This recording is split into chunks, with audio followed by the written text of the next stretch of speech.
Bonjour. Dans le cadre de nos corrigés d'épreuves d'annales de HEC Voie économique, nous allons corriger aujourd'hui l'exercice de l'épreuve de 2005. Alors, vous avez l'énoncé devant vous, en tout cas le début de l'énoncé, nous ferons par étapes. Dans cet exercice, n est un entier supérieur ou égal à 2, E est l'espace vectoriel Rn et I de l'application identité. L'objet de cet exercice est l'étude des endomorphismes F qui vérifie la relation F rond F égale 4 identités. Donc grand A, donc c'est l'étude du cas n égale 2. Alors F est l'endomorphisme de R2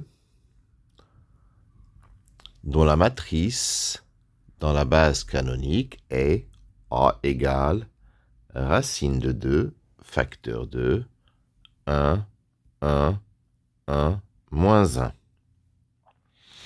Et U, le vecteur, défini par U égale racine de 2 moins 2 et racine de 2. Alors, première question, nous allons montrer que F vérifie l'équation étoile.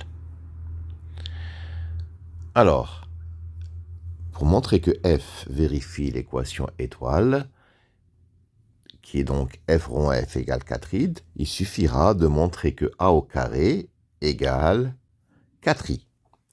A au carré, c'est égal à racine de 2 au carré, ça fait 2, multiplié par 1, 1, 1, moins 1, multiplié par 1, 1, 1, moins 1, c'est-à-dire 2, facteur de 2, 0, 0, 2, c'est-à-dire 4, 0, 0, 4, c'est-à-dire 4i.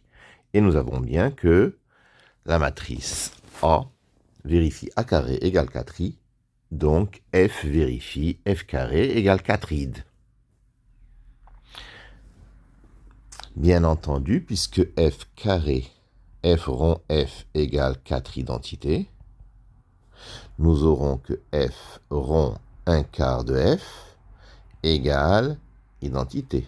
Ça veut dire que F est bijective et F moins 1 égale 1 quart de F. De là, on peut dire directement que ker de F c'est égal à 0, puisque lorsque F est bijective, elle est injective et surjective. Injective, donc ker de F égale à 0, et im de F égale R2. Alors, on note, deuxièmement, on note grand F égale ker de F moins 2id, et G égale im de F moins 2id.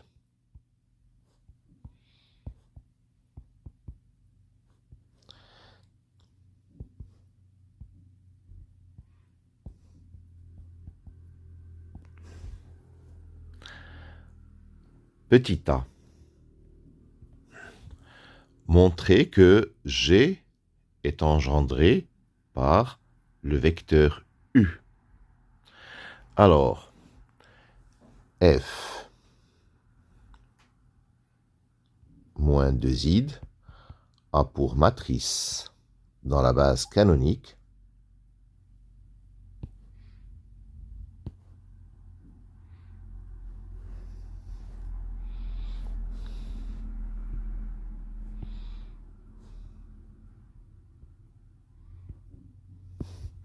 A moins 2i, c'est-à-dire racine de 2, facteur de 1, 1, 1 moins 1, moins 2, 0, 0, 2. Ce qui donne racine de 2 moins 2, racine de 2, racine de 2, et moins racine de 2 moins 2. Alors, les deux colonnes sont proportionnelles. Pour le vérifier, il suffit de calculer le déterminant de cette matrice. Le déterminant de A moins 2i est égal à racine de 2 moins 2 fois moins racine de 2 moins 2, c'est-à-dire moins. Alors, racine de 2 moins 2, facteur de racine de 2 moins 1 plus 2, ça fait 2 moins 4, moins 2, qui donne 0. Donc, les deux colonnes sont proportionnelles. L'image de f moins 2id, c'est vect 2. Donc, racine de 2 moins 2, racine de 2, et racine de 2 moins racine de 2 moins 2, c'est-à-dire les colonnes de cette matrice. Mais comme elles sont proportionnelles, donc c'est tout simplement vect 2 racine de 2 moins 2 racine de 2, c'est-à-dire vect de u. Et par conséquent, G est engendré par U.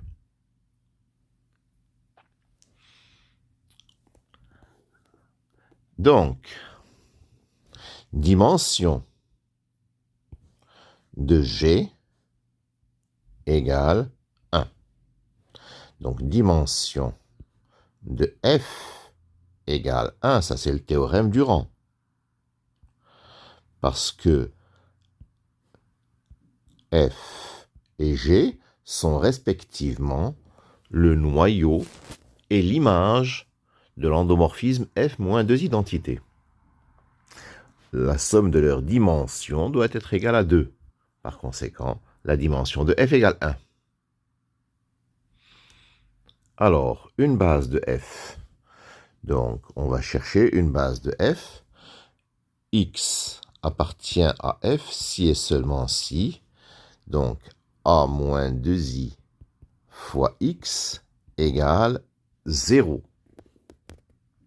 X, bien entendu, ce sera XY.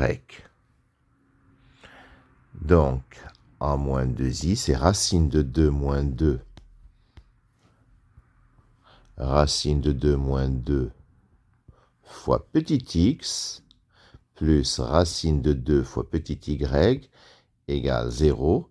Et racine de 2 fois petit x moins racine de 2 plus 2 fois petit y égale 0. Alors, puisque les deux équations sont liées, forcément, puisque la dimension de f c'est 1, nous avons que y vaut racine de 2 moins 2 sur racine de 2 fois petit x. Avec un moins, bien sûr, parce que je passe le y de l'autre côté. C'est-à-dire racine de 2 moins 1 x. Donc, xy vaudra donc x et racine de 2 moins 1 x. Donc f, c'est vect 2, 1, racine de 2 moins 1.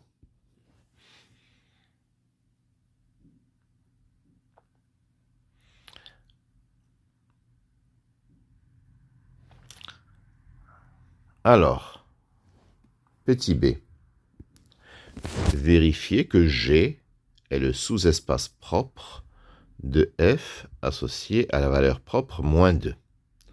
Alors, pour le vérifier, il suffit de montrer, puisque G est engendré par U, de montrer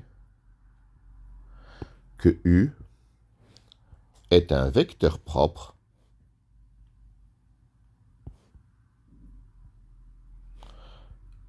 de f associé à moins 2.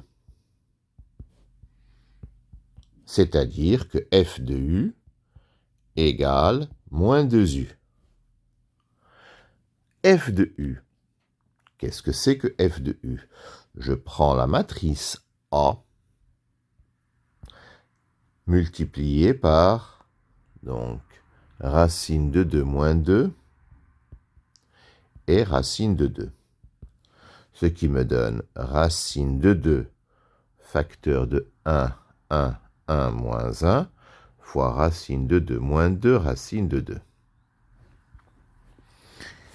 Ce qui me donne racine de 2 facteur de racine de 2 moins 2 plus racine de 2, ça vaut 2 racine de 2 moins 2. Et racine de 2 moins 2 moins racine de 2, ça fait moins 2. C'est-à-dire 4 moins 2 racine de 2 et moins 2 racine de 2. C'est-à-dire moins 2 facteur de racine de 2 moins 2 et racine de 2, c'est-à-dire f. Donc on retrouve le vecteur u, moins 2 fois u, donc f de u égale moins 2u. Donc G est bien le sous-espace propre de f associé à moins 2. Donc, nous avons donc grand F est le sous-espace propre associé à la valeur propre 2, parce qu'il est de dimension 1. Grand F égale sous-espace propre de f associé à 2. Grand G est le sous-espace propre de f associé à moins 2. Donc, nous avons deux sous-espaces propres. La somme de leurs dimensions est égale à 2. Donc, on peut affirmer que f est diagonalisable. Pourquoi ça? Parce que nous avons deux sous-espaces propres dont la somme des dimensions est égale à la dimension de l'espace. Donc, on peut en conclure, d'une part, qu'il n'y a pas d'autre valeur propre que moins 2 et 2, mais ça, on pouvait le prévoir, parce que un polynôme annulateur de f a pour racine moins 2 et 2. C'est x carré moins 4. Et puis, bien entendu, que f est diagonalisable, puisqu'on a rempli les dimensions requises. Alors, pour ce qui est de la base des vecteurs propres, nous l'avons donc déterminé, puisque f est engendré par un vecteur que nous avons trouvé. Donc, c'était 1 et racine de 2 moins 1. Et G est engendré par le vecteur U. Donc, on a trouvé une base de vecteurs propres. Voilà pour cette partie A. Alors, la partie B. La partie B, nous l'avons devant nous. Étude du cas général. On se place désormais dans le cas où n est supérieur ou égal à 2 et on considère un endomorphisme qui vérifie la relation étoile, c'est-à-dire f carré égale 4 identités. Alors, premièrement, petit a. Justifier que f est un endomorphisme de E et exprimer donc l'endomorphisme réciproque, justifier que f est un automorphisme de E et exprimer l'automorphisme réciproque f-1 en fonction de f. Bien entendu, comme on l'a fait dans la partie A, f rond 1/4 de f égale identité. Par conséquent, f est bijectif. Et f moins 1 égale 1/4 de f. Ça veut dire que f est un automorphisme et que f moins 1 vaut 1/4 de f. Petit b. Donc, x carré moins 4 est un polynôme annulateur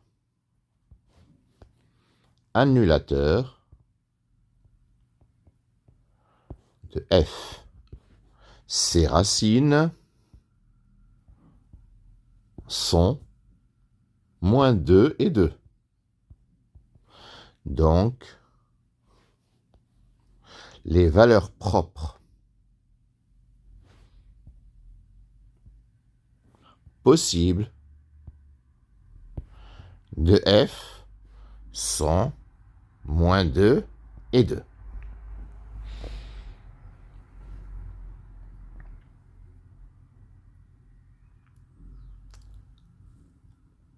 Alors, petit c, nous devons vérifier que 2id et moins 2id satisfont à l'équation étoile. C'est clair. 2id au carré, c'est 4id. 4 identités au carré, mais identité au carré, ça fait identité. Moins 2id au carré, ça fait aussi 4id.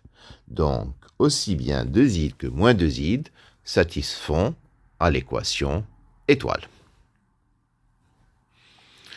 On suppose dans la suite de l'exercice que f n'est ni 2id ni moins 2id.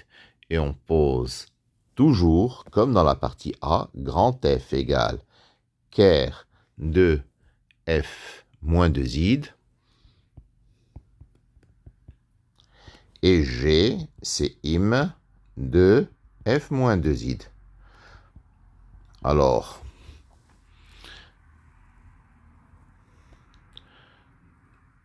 donc nous avons à montrer soit A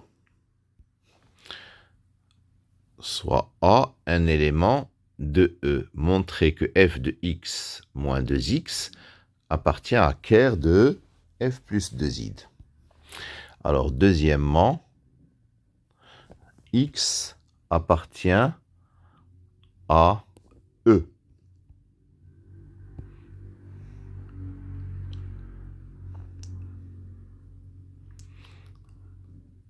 Donc, montrons que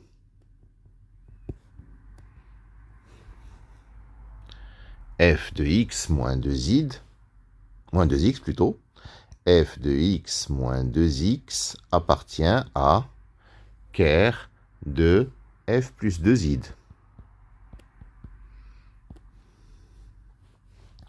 Pour cela, nous allons appliquer f plus 2id à ce vecteur f de x moins 2x.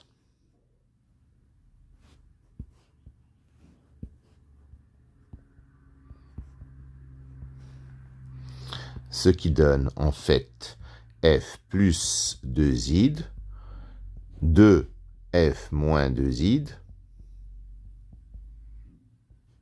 de x. Ce qui donne f carré moins 4id de x. Ce qui donne 0 parce que f carré est égal à 4id.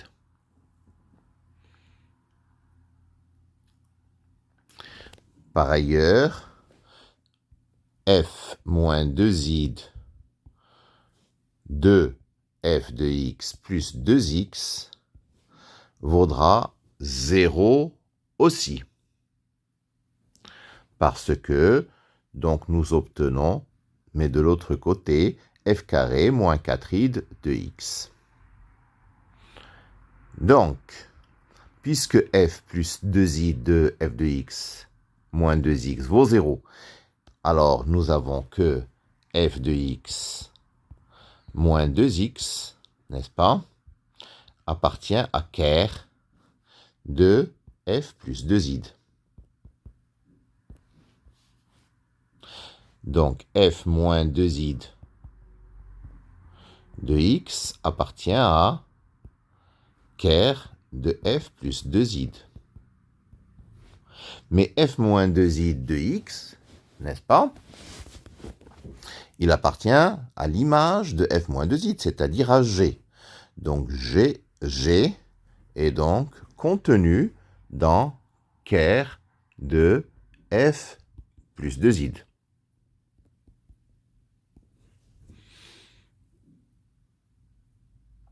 Pour la même raison, f plus 2i de x appartient à ker de f moins 2i. C'est-à-dire, im de f plus 2i est contenu dans f.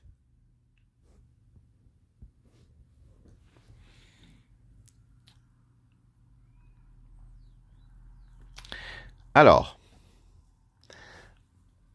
montrer que 2 et moins 2, n'est-ce pas, sont des valeurs propres de petit f. Ben, puisque f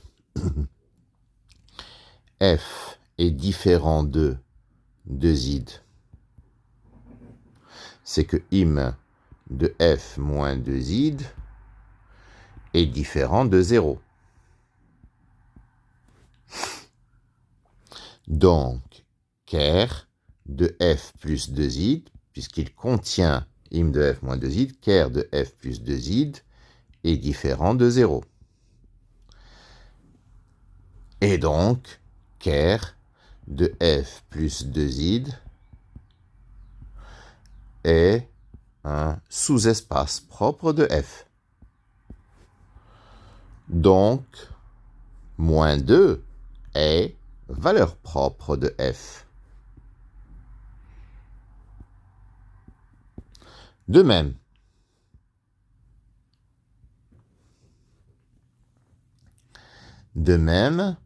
im, puisque f est différent de moins 2i, f étant différent de moins 2i, donc im de f plus 2i est différent de 0. Donc, ker de f moins 2i est différent de 0.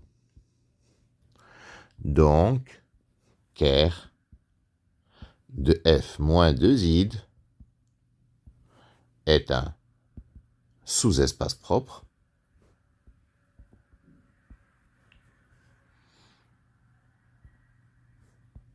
de f.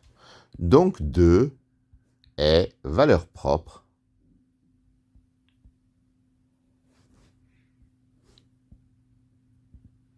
de f.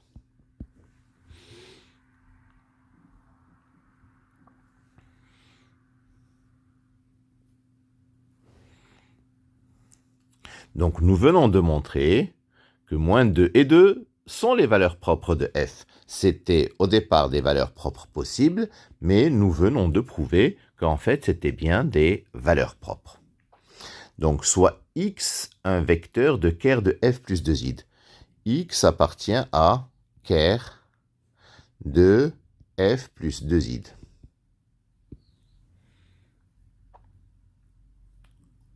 Nous allons exprimer f moins 2i de x en fonction de x uniquement. Alors, f moins 2i de x, c'est égal à f de x moins 2x. Mais f de x vaut moins 2x, puisque le fait que x appartienne à ker de f plus 2i, ça veut dire que f de x égale moins 2x. Donc, je continue mon calcul, f de x étant égal à moins 2x, ça nous donne moins 2x, ça fait moins 4x. D'accord? Donc, puisque x appartient à ker de f plus 2i. Donc, f moins 2i de x vaut moins 4x. D'accord?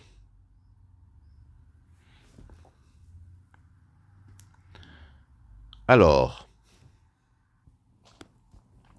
nous pouvons dire que x égale moins 1 quart, ou plutôt f de, par linéarité, moins 1 quart de,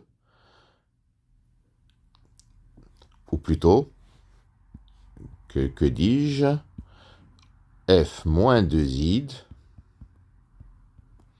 de moins 1 quart de x. Voilà.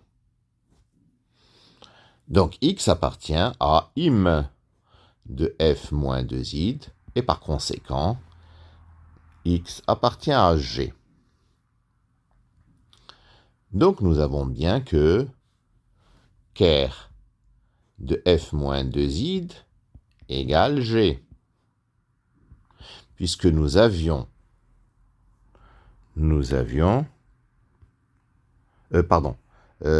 ker de f plus 2i égale g.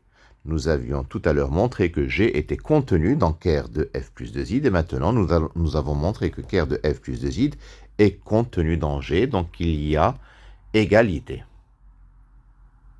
De même, nous pouvons montrer que, n'est-ce pas? Donc, ker de f moins 2i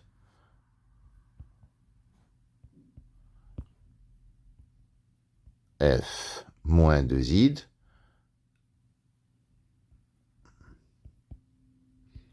d'accord, c'est l'autre sous-espace propre.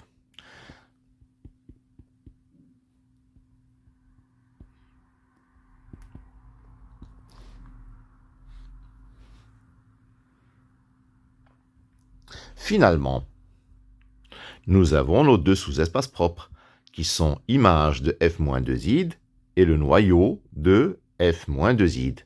La somme des dimensions de l'image de f-2i et du noyau de f-2i, c'est la dimension de l'espace, puisque c'est le théorème du rang. Puisque la somme des dimensions des sous-espaces propres est égale à n, alors à ce moment-là, f est donc diagonalisable.